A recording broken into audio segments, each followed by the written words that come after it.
Today's lesson is lesson 101. Now, RenWeb originally said lesson video for lesson 100, but since we've already watched that, I've updated RenWeb so it reflects that we're actually doing 101 since we did 99 and 100 together. So this is lesson 101, and it is about rounding mixed numbers. Now, we have done parts of these individually, and now we're just going to be putting them all together and looking a little bit at the why of what we're doing with them.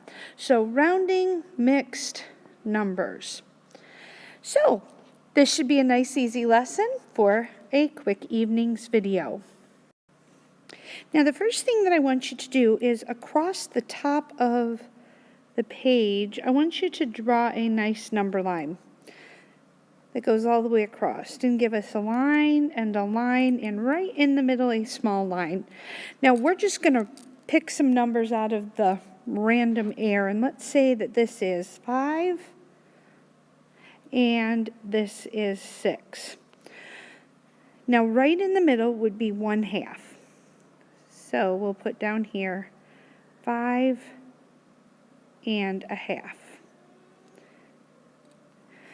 Now, the thing that you need to remember is anything that is on this side of the half would go down to the 5 if we're rounding. Anything on this side of the half would go up to the 6 when we're rounding. Now, with this, it also means that the half itself does go up to the 6. So, keep that in mind. Anything on this side is going to go down, going to go up to the 6. Anything on this side is going to go down to the 5. But remember also that right here in the middle, that 1/2 does go up. Now, if you can keep that principle in mind, you're going to find today's lesson is extremely easy, because it's always looking at our fraction and saying, is it more than 1/2? Is it less than 1/2? Or is it equal to 1/2? So if we were to look at, well, let's give the example of 3 and 2/3. Well, I would look first and say 2/3. Well, is 2/3 more than 1/2 or less than 1/2? Well, hopefully you said it is more than 1/2. Let me show you a little trick that what I do. I'm going to look at my denominator, and I'm going to say, what is half of my denominator? Well, half of 3 would be 1.5, or 1.5. And then I'm going to compare that to my numerator. Well, 2 is more than 1.5, or more than 1.5.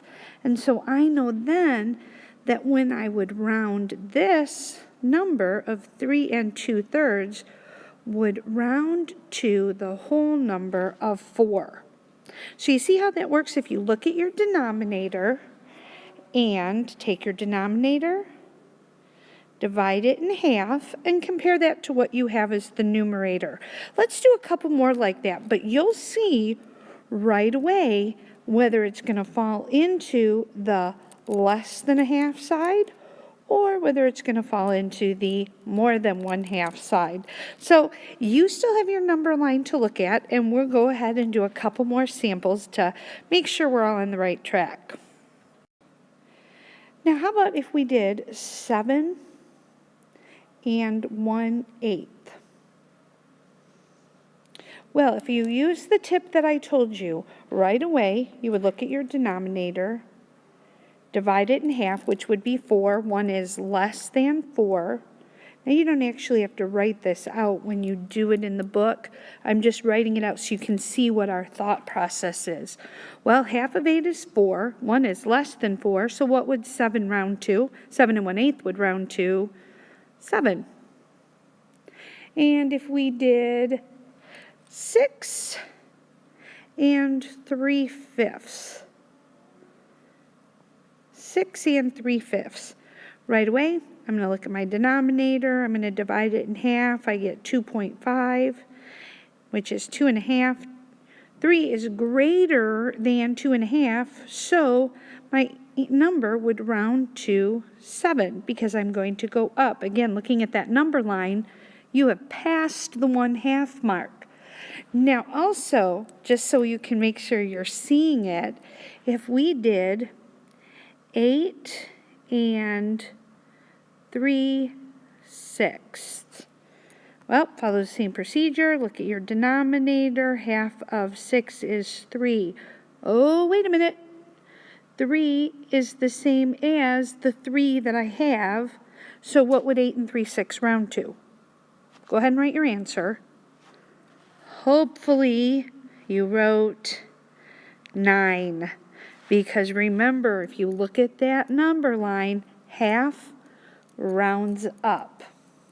Now, you would use this for any number that it is asking you to round or when you are estimating. So, for example, if I were to say 7 2/4 plus 9 1/3. And if they said estimate, well, right away, well, half of 4 is 2, so this is going to round to the 8 because I'm at the half or higher. Half of 3 is 1.5. 1 is less than that, so it's going to round down. If you look at your number line, I'm less than half, so I go down to the 9, or I stay at the 9. And so my estimated sum would be 17. So anytime they say round or anytime they say estimate, you're going to need to work with that fraction to say, am I at the half or higher? Then you go to the next number up. If I'm not at the half and I'm lower, then you would stay at the same number. Again, that number line is going to be a huge help to you. So again, you don't need to draw this out, but that number line will always help you if you know right here is 1/2. As you compare the fraction, if it's here or higher, you go up. If it doesn't reach the 1/2 or it is less than 1/2, you're going to stay at the same number. Now, you don't actually go down. You just stay at the same number that you started with. So, that is rounding mixed numbers. Have a good night.